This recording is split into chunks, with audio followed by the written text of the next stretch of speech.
Welcome all of you. In this video lecture, we're going to understand about the conduction in plants, how water is transported and how food is transported in plants.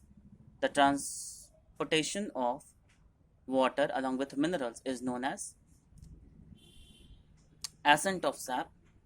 It is a very complicated process involving transpiration and suction at the same moment, due to which the water along with minerals tends to ascend.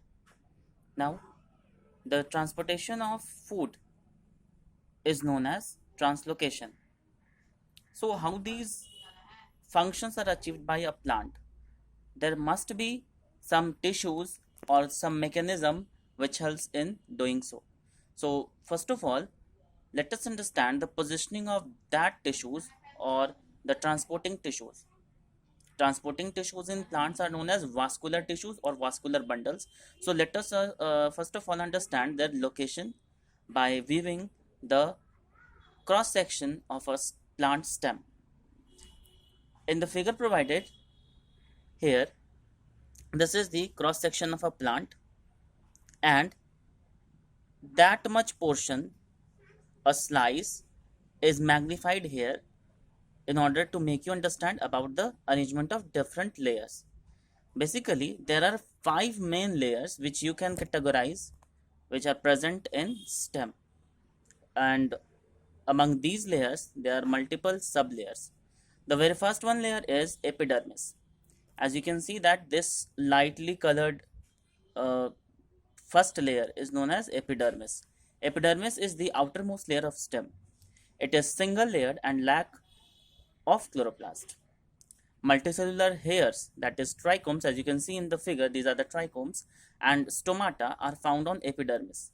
You can observe epidermis, stomata on epidermis. Outside of epidermis is a layer which prevents the stem or the plant from spoiling activity of several chemicals and waters, and this very much layer is known as cuticle. So epidermis plays a very significant role in protection of the plant tissues. The second layer is cortex. In dicotyledons, cortex is divided into three parts: hypodermis, general cortex, and endodermis. As you can see, this layer is hypodermis, this layer is endodermis, and between hypodermis and endodermis, there are multiple layers known as general cortex. Let us understand each of them one by one. Hypodermis is present just below the epidermis. It provides additional support to epidermis. It is thick multicellular layer, and this layer is composed of collenchyma, and their cells contain chloroplast. So hypodermis is green and photosynthetic, synthetic, as you can see in the figure. These are green in color. Between hypodermis and endodermis, I have told you that these layers are what? These layers are general cortex. General cortex is that layer or that part which is composed of parenchyma cells, and you have heard in or studied in class 9 that what is a parenchyma cell. Parenchyma cells are the meristematic cells which tends to or which performs the function of storage in plants. So these are basically general cortex is basically parenchymatous. Storage of food is the main function of cortex, and resin canal or mucilage canal. Here you can see that resin canal or mucilage canal is depicted in the figure, is present in it. The innermost layer of the cortex is called endodermis. This is the endodermis. So the first layer is epidermis, second layer is cortex, and cortex again consists of hypodermis, general cortex, and endodermis. The next layer is pericycle. You can see in the figure this reddish one is pericycle. What is pericycle? Pericycle is that layer which is situated between endodermis and vascular bundles. This is the endodermis, and from here starts the vascular bundle. So between vascular bundle and endodermis, pericycle is situated, and pericycle is actually sclerenchymatous tissue, and you have heard or taught in the class 9 that sclerenchyma are lignified tissues. Okay, so their basic function is to provide general support. Sclerenchymatous pericycle is also known as hard bast. After pericycle, the next layer is vascular bundle. These are the vascular bundles. And in vascular bundles, you can see that this is the outermost vascular bundle, this is the innermost layer bundle. So this outermost vascular bundle is known as phloem, while the innermost one is known as xylem. You can see between these xylem and phloem, sorry, this one is xylem and this one is phloem, there exists another layer known as cambium. And this one is very, very important because cambium is undifferentiated tissue, and upon differentiation and division, that cambium layer which is projected outwards develops as phloem, and the cambium layer which is projected inwards is developed as xylem.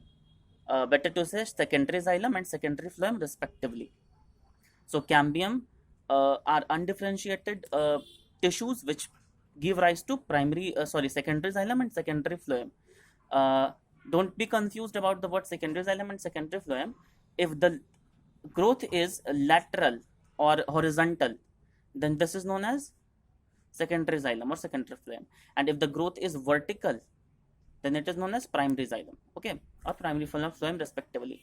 The last layer is pith. This one is pith, as you can see. This one is the pith, and in this figure, this middle most portion is pith. Pith is very, very well developed region. It is spreads from ring of vascular bundle to the center. The cells of this region is mainly made up of parenchyma. So again, it is parenchymatous in origin. So basically, you have to fit in your mind the idea of the arrangement of xylem and phloem.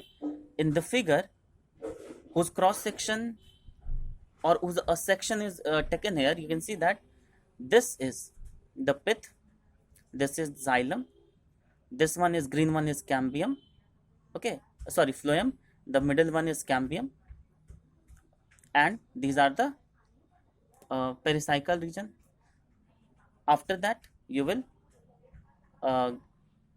get endodermis, hypodermis, and epidermis. So this is all about the cross section arrangement of various tissues of stem and the location of xylem and phloem.